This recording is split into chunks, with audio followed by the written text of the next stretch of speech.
Ok, bom dia.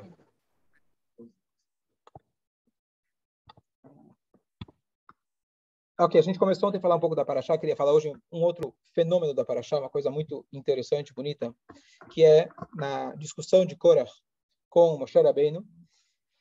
Moshe Rabbeinu, ele tomou uma atitude sem consultar com Deus.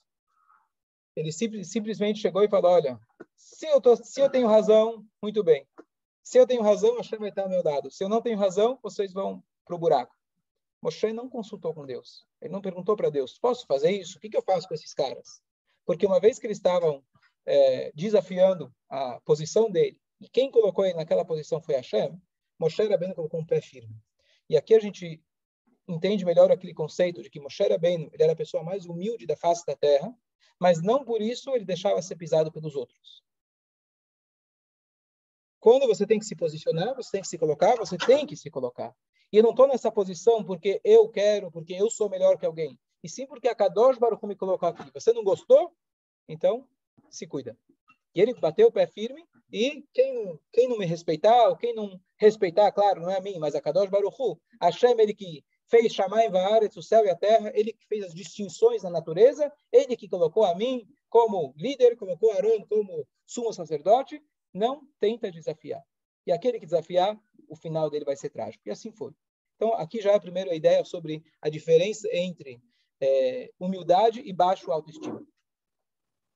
São duas coisas completamente contrárias. A pessoa que tem um bom autoestima, ela pode ser humilde. A pessoa que não tem uma boa imagem de si mesma, ela precisa se mostrar que ela está acima dos outros. Então, Moshe Rabbeinu mostra para a gente essa humildade, e por isso, inclusive, as primeiras palavras da ética dos pais, Moshe Kibel Torah mi Sinai. Moshe recebeu a Torá do Sinai. Ele recebeu do Sinai ou no Sinai? Mi Sinai significa que ele recebeu do Sinai. O Sinai deu para ele a Torá? Ou ele recebeu Mi Hashem ba Sinai? Certo? Porque a avó fala, ele recebeu a Torá do Sinai. Qual que é a alusão? Porque a avó está dizendo para a gente que a qualidade que Moshe Rabbeinu tinha para que ele pudesse receber a Torá é Mi Sinai. Ele aprendeu do Sinai. O que ele aprendeu do Sinai? O famoso Midrash. O Sinai, ele era uma montanha humilde. O Sinai não entrou na discussão, mas digamos assim, não sei se é literal, que teve a discussão entre as montanhas, mas figurativamente, a ideia de que cada montanha começou a falar, não, eu sou muito florida, eu sou o Monte Carmel, sobre o qual estou em Israel, etc. E o Monte Sinai ficou em silêncio. Mas tem um detalhe. Se Deus buscava a humildade, por que então não buscou a planície? Não dava para ver? Tinha que ver a Hashem, não tinha que ver... Perfeito. Exatamente. Então, a ideia é que você sim seja uma montanha. Você deve ser uma fortaleza, mas com a força de Hashem. Você é uma fortaleza porque Hashem te deu essa fortaleza. Então, muitas vezes a pessoa fala, não vou falar em público, sou muito humilde. Não, você é orgulhoso, você tem medo de errar, e as pessoas vão rir de você. Se você fosse humilde, você ia ter a coragem de ir lá na frente e falar. Se você fosse humilde, você ia ter a coragem de se colocar em nome de Hashem. Ah, mas vão rir de mim. Ah, vão falar de mim. Essa é a primeira alahá do Shulchan Aruch também, não só a primeira Mishnah do Pirkei Avot. A primeira lei de todo o Shulchan Aruch, Alevosh mipnei hamaligim. Não tenha vergonha perante aqueles que vão caçoar de você, aqueles que vão fazer bullying na linguagem atual. Você tem que se colocar. Essa é a primeira alahá de todo o judaísmo. Não é seja humilde, saiba se colocar. Essa é a primeira alahá. Que a gente, então, aprende de Moshe Rabbeinu nessa parashá, que ele não consultou Hashem. O que eu faço com essa turma? E sim, ele diretamente falou, sem consultar Hashem, que aquele que não fizesse tshuva, aquele que não se arrependesse, ia acabar embaixo da terra. Moshe Rabbeinu, então, teve alguns sinais, teve algumas intervenções divinas para provar que ele era indicado por Hashem. Quais foram as intervenções divinas? O que aconteceu? A primeira coisa, ele falou, cada chefe da tribo deveria trazer uma martá, uma pá, com incenso. Com incenso. Aquela que Deus mostrar que é o incenso aceito, a gente vai ter certeza que ele é o verdadeiro. O que aconteceu? Qual incenso que deu certo? Só o de Arão, da tribo de Arão, quer dizer, a tribo de Levi, ele foi aceito. Depois, no dia seguinte, Moshe Rabbeinu falou, Realu, Misaviv, Mishkan Korach, saem de perto, quem não tem a ver com a briga, fica longe, porque senão você vai acabar sendo engolido junto. O que aconteceu com Korach e sua família, e Datan e Aviram e sua família? Foram tragados pela terra. Ok? Depois disso, veio um fogo e consumiu todos aqueles 250 que tinham se juntado à turma de Korah. Eram os torcedores. Seguidores. Hã? E por último, chega uma turma e fala, opa, Moshe Rabbeinu, você está matando todo mundo. Acusaram ele de assassino. Imagina, teve uma intervenção divina. Número 1, veio lá o Ktoret. Número 2, a terra engoliu de forma completamente milagrosa. Número 3, veio um fogo, consumiu aqueles que estavam junto da turma contra Moshe. E agora, eles ainda têm a coragem de chamar Moshe de assassino. Atem hamitem etam Hashem. O que acontece? Qual foi a retribuição divina? Quem lembra na Parashá? A epidemia. Começa uma epidemia. Até que Arão, ele vem, intervém, ele faz um Ktoret. E aí, pela primeira vez, eles veem que o Ktoret, ele é algo divino e não é algo que vem apenas para castigar. Pelo contrário, Nadav e Avi, os dois filhos de Arão, morreram com Ktoret. Agora, teve a história do Ktoret com Arão anteriormente. O Ktoret, eles tinham a impressão que o Ktoret só fazia coisa para castigar eles. Então, Arão, ele veio com o Ktoret e ele parou a epidemia. Depois de tudo isso, você já ia pensar, bom, teve já o Ktoret, teve o buraco, teve o fogo, teve a epidemia, 4 sinais. Precisa de mais alguma coisa?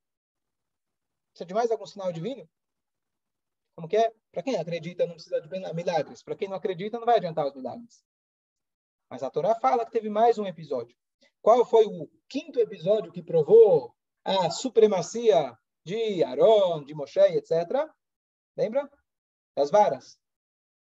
Os cajados. O que aconteceu? Cada tribo colocou uma vara. Isso depois que já tinha eliminado os inimigos, aqueles que fizeram rebelião. E aí cada um colocou uma vara. E aí no dia seguinte vai Frach, Mate Aron, vai Shkedim. Eles tiveram então a Mate, a vara do Aron. Ela foi lá e ela floriu, ela deu amêndoas. E qual a ideia da amêndoas? Amêndoas é o fruto que mais rápido cresce. E aquele que mexe com os Kohanim, a sua retribuição também vai ser imediata. Toma cuidado. Essa é uma das mensagens da Shkedim. E a pergunta é, depois de 3, 4 milagres, para que eu precisava de mais um milagre, uma vez que agora eu já tinha eliminado? Quem estava com alguma opinião contra, quem merecia ser castigado, já foi castigado. Qual é a ideia? Qual é o motivo dessa 5ª revelação divina, milagre, que uma vara, um cajado se transformou em como se fosse uma árvore? E aqui uma explicação muito bonita, que novamente tem a ver com o dia que está chegando, que é o dia de Gimel Tammuz. O dia da elevação do Rebbe, um líder único. E aqui vem uma explicação muito bonita, que é a seguinte. Até agora, esses milagres eram para, digamos assim, eliminar aqueles que estavam contra. Dizendo que os outros não serviam para aquela posição, ou de liderança, ou de Kohen Gadol, etc. Esse milagre não veio para eliminar a dúvida. Ele veio para reiterar, veio para enfatizar qual é a função de um Kohen Gadol. Qual é a função de um líder como Moshe Rabbeinu? Qual é o papel deles? Esse milagre não veio mostrar que os outros não servem. Ele veio mostrar quais são as qualidades que precisa para que alguém possa se tornar um líder, um chefe, um Moshe Rabbeinu, um Aron HaKohen. Qual é o milagre? Então, Hashem, ele pegou uma vara. O que é uma vara? Um bastão. Ele vem da árvore. A partir do momento que você corta ele da árvore, ele deixa de ser um vegetal, ele passa a ser como se fosse um mineral sem vida. Ele não está mais ligado nas suas raízes. Qual é a posição de um líder? O líder, ele consegue tirar, na linguagem brasileira, tirar água de pedra. Ele consegue pegar um mineral e transformar ele em algo vivo. Ele consegue fazer com que uma pedra, no caso era um cajado morto, ele se transformasse numa árvore que, novamente, ela dá frutos. E a definição de algo que está vivo Como você sabe que algo está vivo? Como você sabe que uma planta ainda está viva, que uma flor está viva? Às vezes você precisa mexer para ver se não é sintético. Como você sabe se ela é viva ou não? Sem mexer nela. Quando de noite ela baixa? Quando ela cresce. Quando ela cresce. Tudo que é vivo continua crescendo. Certo? Uns continuam engordando, etc. Certo? Mas enquanto você cresce, é sinal que você está vivo. Certo? Pode ser mentalmente, pode ser espiritualmente, mas você tem que estar vivo, de alguma maneira. Alguns, né? Então, qual é a ideia? Moshe Rabbeinu e Aaron Cohen são aqueles líderes que eles conseguem enxergar o potencial que ele parece morto e ele traz ele para a vida.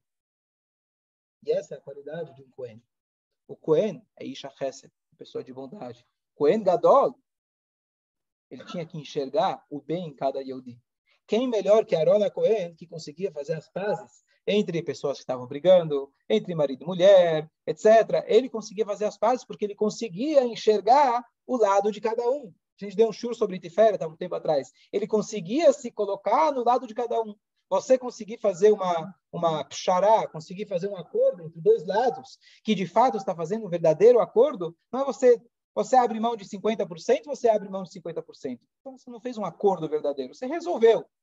O acordo verdadeiro é quando você tem uma pessoa que ele consegue se colocar no lugar do outro, entender o lado de cada um, e assim ele consegue chegar num nível mais elevado. Então,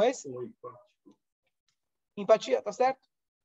Acho que é até mais do que empatia. Empatia, eu fico no meu lado, você fica no teu e eu... Não, eu não tenho empatia, eu gosto para você se colocar na posição do outro e ver como o outro está enxergando aquela Perfeito, então tá situação. certo. Então, empatia. Ok, muito bom.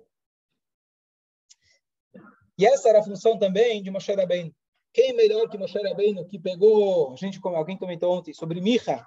Micha era uma criança que ela tinha sido colocado na muralha, na parede lá das pirâmides, e ele foi usado pelos egípcios em vez de tijolos. E Moshe Rabbeinu, ele brigou com Hashem e falou: o que você está fazendo? Olha o que está acontecendo com o nosso povo. E Deus falou para ele: é melhor que você deixe ele aí. Moshe Rabbeinu insistiu, falou que não. E esse homem depois foi aquele que fez o bezerro de ouro, foi aquele que fez problemas, foi aquele que levou consigo, ao longo dos 40 anos, uma avodazara de bolso, ele tinha um celular no bolso escondido, Moshe Rabbeinu não pegava, ele já tinha, ao longo dos 40 anos ainda, ele fez muitos problemas, mas Moshe Rabbeinu, ele sabia que, Deus falou que ele não vale a pena, deixa ele aí. Não tem alguém que não vale a pena, vale a pena. E ele lutou em prol do povo judeu. Ontem a gente falou, aqueles dois irmãos, o Datan e Aviram, que ele também deu crédito de confiança para eles, apesar de eles terem sido o tempo todo, mais de 50, 40 anos pelo menos, de estarem contra Moshe Rabbeinu. Nós somos capazes de fazer igual, Israel? Não.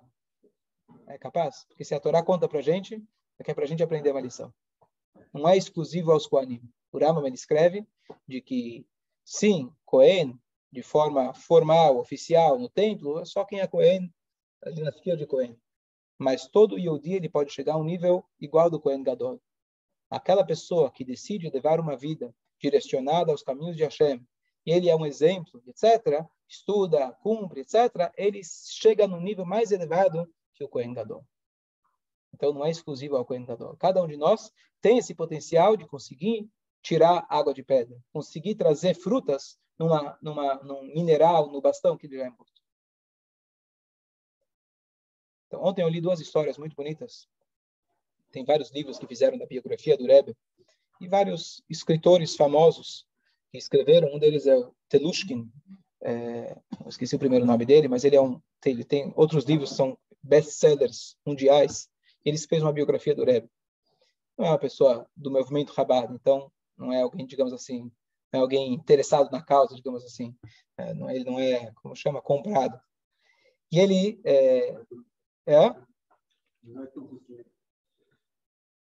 não vou falar as palavras, mas tudo bem.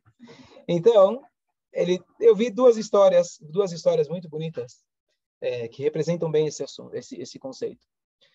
Tem um rabino que hoje ele é vivo, ele se tornou muito famoso, muito importante, e o nome dele é Weinreb, W-E-I-N-R-E-B. E ele, quando jovem, ele já se formou em rabino. Depois, ele fez psicologia, pessoa extremamente com bastante talento. E ele foi morar na cidade de Maryland, nos Estados Unidos. E ele estava num momento, ele estava acho que com seus 30 e poucos anos, e ele entrou num momento naquela crise da meia-idade. Né? Eu nunca tive a crise da meia-idade porque eu não sabia que tinha que ter. Se eu soubesse, eu tinha. Mas você tem a tal da crise da meia-idade, da idade completa, um terço da idade. Certo? Mas ele entrou em vários conflitos. Um dos conflitos era em relação se ele se tornava um rabino ou se ele se tornava um psicólogo. E o outro conflito dele era, ele começou a duvidar da própria esqueci a palavra agora. Não vocação para rabino, mais do que isso. Ele começou a duvidar, e começou a ter dúvidas sobre o seu judaísmo. Começou a se questionar. Será que eu sou autêntico? Será que eu realmente acredito? Ele começou a ter várias dúvidas. E aí ele foi se consultar com seus rabinos, etc. E o denominador comum que ele foi indicado, olha, teu nível de perguntas tem que perguntar para o Rebbe de Lubavitch. E na época o Rebbe ainda recebia pessoas para audiências particulares. E ele então ligou lá para a secretaria do Rebbe, querendo marcar uma entrevista.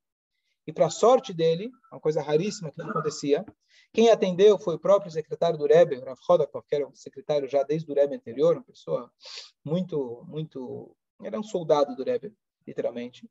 E, mais raro ainda, que o Rebbe estava ouvindo a ligação.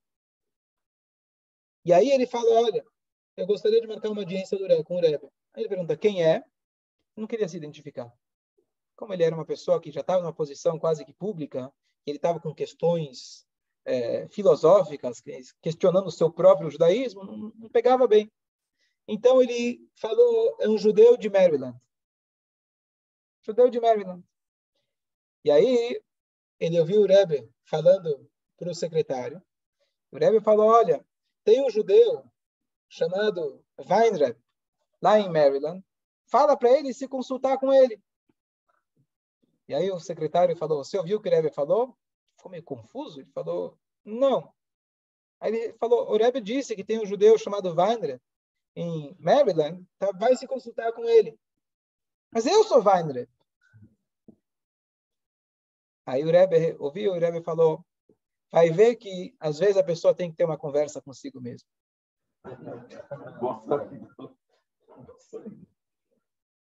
E aí, então, ele desligou e ele falou que isso foi um momento muito importante na vida dele, de que ele entendeu de que a resposta não estava fora dele, a resposta estava dentro dele. E mais curioso ainda, ele falou o seguinte, eu não sendo um Hassid, um seguidor do Rebbe, vamos supor que eu fosse até o Rebbe, ele me desse orientações, provável que nem ia escutar a orientação dele. Eu não sou o tipo de cara que gosta de escutar conselho dos outros, seja lá quem for. O Rebbe sabia disso e ele falou que eu precisava consultar comigo mesmo. Até hoje eu não sei como que o Rebbe sabia da minha existência. Eu nunca tinha falado com o Rebbe, nunca tinha escrito para o Rebbe. A única coisa, eu tinha visitado algumas vezes aqueles fabrenhens, que tinha lá milhares de pessoas. Foi a única vez que eu tinha... Uma viagem. Shabbat, você está cá? Não. Uma viagem. Aslacharabá, gostou.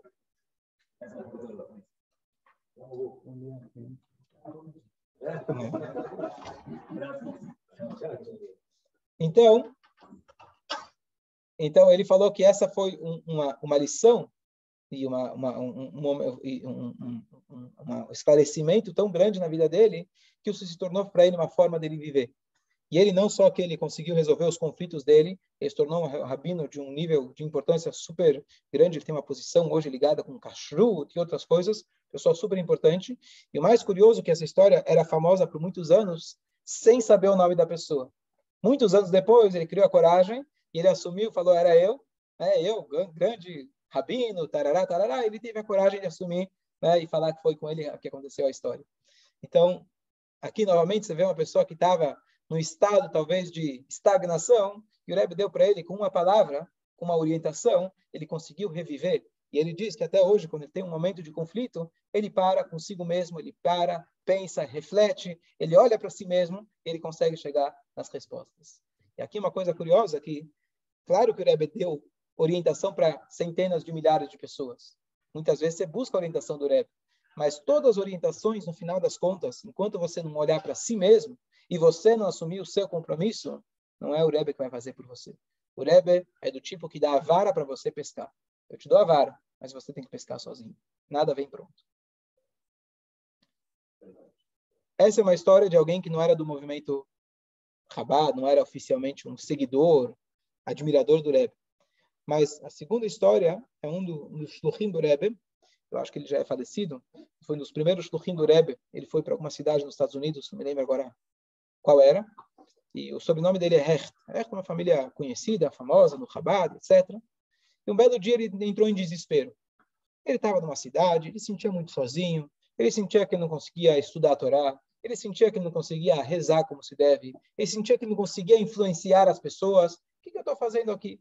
Ele escreveu uma carta longa para o Rebbe, dizendo que, Rebbe, eu vou me aposentar, eu abro mão do meu trabalho, muito obrigado que você me deu essa oportunidade, mas você tem que mandar para cá uma outra pessoa com melhores qualidades, com mais adequada para esse trabalho aqui onde eu estou. Hoje em dia, quer dizer, depois de muitos anos, ninguém tinha essa coragem ou intimidade de colocar dessa forma para o Rebbe. Alguém podia reclamar, falar que está difícil, mas ele, sendo dos antigos, então ele tinha mais essa abertura e ser mais direto. E aí o Rebbe respondeu para ele numa carta, e o Rebbe respondeu para ele assim: há X anos atrás, eu fiz exatamente o que você pediu. Eu mandei para lá uma pessoa com as qualidades exatamente que você falou. Alguém que pode ensinar, alguém que sabe rezar, alguém que sabe estudar, a pessoa perfeita. E o nome dele é Fulano Hecht. Ou seja, não teve como ele escapar. E Rebbe dizendo para ele aquilo que a gente fala todos os dias de manhã, que Deus ele prepara os passos do homem. Significa que se Hashem te colocou nesse lugar, é porque você tem as qualidades perfeitas para estar hoje aqui nesse lugar. Pode até ser que, eventualmente, você vai precisar, em algum momento, mudar de lugar, estar em outro lugar. Mas se você foi enviado para cá, aqui tem a sua missão. Aqui tem as almas que estão esperando as suas palavras, os seus ensinamentos. E se eu te mandei para lá, é porque você tem essas forças. Olhe no espelho, faz uma introspecção, você vai encontrar que dentro dessa vara, que às vezes você sente que ela está inanimada, você tem frutas muito doces para sair dela. Você precisa se esforçar em enxergar isso dentro de você, e o Rebbe é aquele que nasci, e como o Rebbe nunca guardou para si mesmo, isso ele deu, esse potencial para cada Yehudi. Só para concluir, eu estava no casamento, alguém aqui da sinagoga, 2 semanas atrás, no domingo, e aí eu sempre ando armado. Eu vou com o tefilim na mão. Essa é a nossa arma. E eu tento colocar na minha cabeça que se eu saio sem arma, é igual um soldado sair. Se eu saio sem tefilim, é igual um soldado sair sem arma. Você leva multa, você é punido se você sair não armado. Você vê os hayalim num casamento, por exemplo, eles dançam com a arma pendurada. É proibido eles estarem um instante sem a arma. Então eu tento me colocar nessa mesma posição que quando eu saio para a rua, eu saio para algum lugar, eu estou sempre com o tefilim na mão. Então, estava no casamento. Era de dia. Eu sabia que eu ia encontrar algum cliente. Eu encontrei alguém lá. Na verdade, a pessoa me reconheceu, não tinha reconhecido. Ele é um primo de primeiro grau do meu pai. Mas uma pessoa que um judeu nunca está afastado. Mas um judeu que não convive perto da comunidade ou de alguma coisa mais de cumprimento de Torá Mitzvot de maneira revelada, digamos assim. Ele mora fora, ele mora no interior de São Paulo, ele mora longe, e ele me reconheceu e eu ofereci para ele colocar tefilim. Ele falou, tá bom, coloco, mas por que você está me oferecendo isso? Assim, numa pureza, uma ingenuidade, mas por que o tefilim? Qual que é o sentido? Não tinha a mínima ideia. Ele colocou, mas falei, a gente coloca o tefilim no coração, cabeça, direcionar o pensamento, os sentimentos para Hashem, é o uniforme judaico, etc. Me colocou, fez os mais para ele. Mas o que mais me deixou curioso é que a pessoa da festa, que conhecia ele, chegou e depois falou para mim, mas poxa, esse homem casou com uma não-judia, tem filhos não-judeus, mas é legal, mas qual que é o sentido? Ele está tão distante. Eu falei para ele, não, você está enganado. Ele é filho de Abraham, Yitzhak, Yaakov, Sara, Rivka, Rachel e Leah. Poxa, interessante o teu jeito de pensar, ele falou. Interessante, né? Às vezes a gente fala que uma pessoa está tão distante, a gente desiste dela. Olha, eu acho que você tem razão. Eu fiquei pensando, falei, poxa, eu achei que hoje já era tão óbvio para as pessoas esse movimento de aproximar as pessoas, de despertar as pessoas, mas tem muita gente que ainda não tem esse esclarecimento. Ele tem certo preconceito, a pessoa está perdida, a pessoa está num deserto, e você desiste dela e fala, bom, esquece aquela pessoa. O Rebbe deu para a gente essa possibilidade que cada Yehudi, não precisa ser rabino, não precisa ser líder, cada Yehudi é um Cohen, cada Yehudi é um Cohen Gadol. E esse é o nosso papel, da gente conseguir realmente despertar a nós mesmos, a cada um, e fazer com que os frutos doces que estão lá dentro possam brotar, brilhar e alimentar a nossa alma. Bom dia a todos.